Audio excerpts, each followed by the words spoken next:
ओम शांति। मनुष्य लोग, देवलोक, भूत प्रेतों की दुनिया का विस्तार बता रहे हैं। बहुत मनुष्य प्रश्न करते हैं, जय जो अशुद्ध जीवात्माएं जिनको गोष्ठ भूत कहा जाता है, जय सच है, जय कल्पना है अथवा वहम है।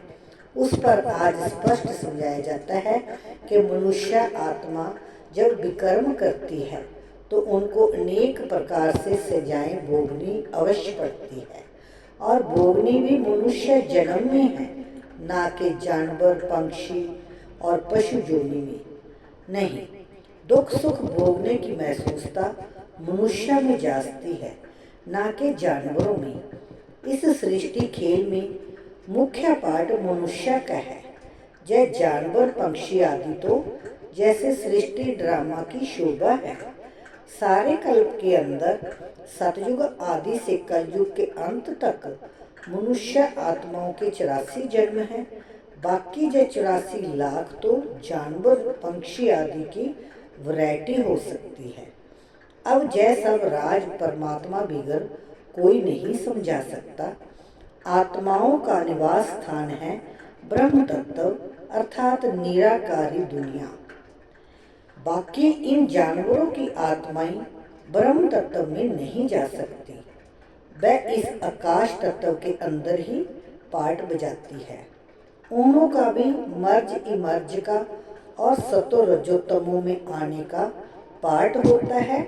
इसलिए प्रकृति के बहुत विस्तार में ना जाकर पहले अपनी आत्मा का कल्याण करें, अर्थात मन मना भव। अब आते हैं मनुष्य आत्मा पर।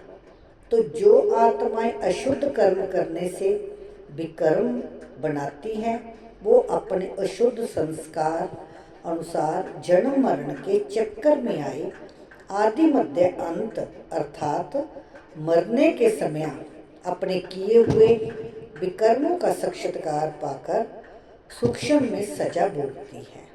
इस थोड़े समय में अनेक जन्मों का दुख महसूस होता है। फिर शरीर छोड़ जाकर गर्भ जेल में दुख भोगती है, और फिर संस्कार अनुसार ऐसे माता पिता के पास जन्म ले वहाँ भी अपनी जीवन में सुख दुख भोगती है। इसको कहा जाता है आदि मध्य अंत। परंतु कोई कोई आत्मा को जल्दी शरीर नहीं मिलता है। वह आकारी रूप में इस आकाश तत्व के अंदर गोष्ठ बन भटकती रहती है, अर्थात भूत बन, जिसे हम भूत आत्मा कहते हैं, भूत बन भटकती रहती है। यह भी एक सजा है, अर्थात भोगना है। उस अशुद्ध जीवात्मा के साथ किसी का हिसाब किताब होता है तो वो उनमें प्रवेश कर उनको दुख देती है, अर्थात हिसाब किताब चुकतू कर फिर जाकर अपना शरीर धारण करती है।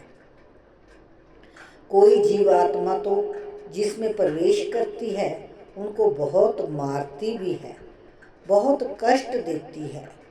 परंतु जैसा वो हिसाब किताब के अंदर भोगना का प्रकार है, जो सभी मनुष्य तन में ही सुख दुख महसूस होता है। जय तो आपको समझाया गया है कि जो आत्मा मुक्ति धाम से इस साकारी खेल में आती है वो बीच में वापस मुक्ति धाम में जा नहीं सकती, परंतु अपने किए हुए अशुद्ध शुद्ध कर्मों अनुसार संस्कार लेकर दुख सुख के चक्कर में आती है। सभी आत्माओं का पुनर्जन्म होता है, सिर्फ एक परमात्मा का पुनर्जन्म नहीं होता। अच्छा, ओम शांति, ओम शांति।